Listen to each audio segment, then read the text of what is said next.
So, IIT JEE వంటి competitive exams prepare అయ్యేటప్పుడు route learning కంటే కూడా కాన్సెప్షువల్ థింకింగ్ కానీ, అనాలిటికల్స్ కానీ, లేదంటే ప్రాబ్లమ్ సాల్వింగ్ కానీ ఇవన్నీ కూడా చాలా ఇంపార్టెంట్. సో, శ్రీ చైతన్యలో మెయిన్‌గా ఈ కాన్సెప్షువల్ లెర్నింగ్ టెక్నిక్‌ని మీరు ప్రాక్టికల్‌గా ఎలా ఇంప్లిమెంట్ చేస్తున్నారు? అంటే నువ్వు అడిగేటువంటి క్వెషన్‌లో క్లారిటీ ఉంటే, దానికి సమాధానం అనేది చాలా క్లియర్ అది అడగటం ఎలాగా అనేది నేర్చుకోవాలి. ఆ నేర్పాలి అంటే స్టూడెంట్‌కి, టీచర్‌కి, సిస్టమ్‌కి అసోసియేషన్ బాండింగ్ అనేది ఉండాలి. ఎప్పుడైతే స్టూడెంట్ ముందుకొచ్చి ఎక్స్‌ప్లోర్ అవుతాడో విషయాలన్నిటిని, ఓపెన్‌గా ఎక్స్‌ప్లెయిన్ చేయగలుగుతాడో, అప్పుడు చెప్పేటువంటి లెక్చరర్ గానీ, ఫ్యాకల్టీ గానీ ఎవరైనా సరే, మనకి ఏది అవసరమో, ఎంతవరకు వెళ్ళాలో క్లారిటీ వస్తుంది. అందువల్ల ఆ సిద్ధాంతాన్ని నమ్మి మేము మా ఫ్యాకల్టీకి గూడా ట్రైన్ చేసి ఉండటం వల్ల, వాళ్ళు స్టూడెంట్స్‌ని టువర్డ్స్ దట్ డైరెక్షన్ వాళ్ళు డెవలప్ చేస్తారు. అదే ఈ కాన్సెప్చువల్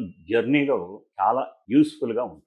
వీటన్నిటికి కూడా ముఖ్యం ఏందంటే అడాప్టివ్ లెర్నింగ్ సిస్టమ్. ఇప్పుడు ఈ మధ్య కాలంలో వింటున్నాను ఈ పదం అడాప్టివ్ లెర్నింగ్ సిస్టమ్ అనేది. ఈ మధ్య ఐఐటీఏలో కూడా ఎవరో ఒక ప్రొఫెసర్ గారు అడాప్టివ్ లెర్నింగ్ సిస్టమ్‌ని ఇంట్రొడ్యూస్ చేద్దాం అనుకుంటున్నారు. ఇది ఆల్రెడీ చైతన్య చాలా ఏళ్ల క్రితం నుంచే ఇంట్రొడ్యూస్ చేసింది. ఇది చాలా గర్వంగా చెప్పుకోగలుగుతాం. పేరు అది కాకపోవచ్చేమో గానీ, the concept behind the adaptive learning system అనేటువంటిది ఫస్ట్ ఆఫ్ ఆల్ మనం ఇంట్రొడ్యూస్ చేసింది శ్రీ చైతన్య.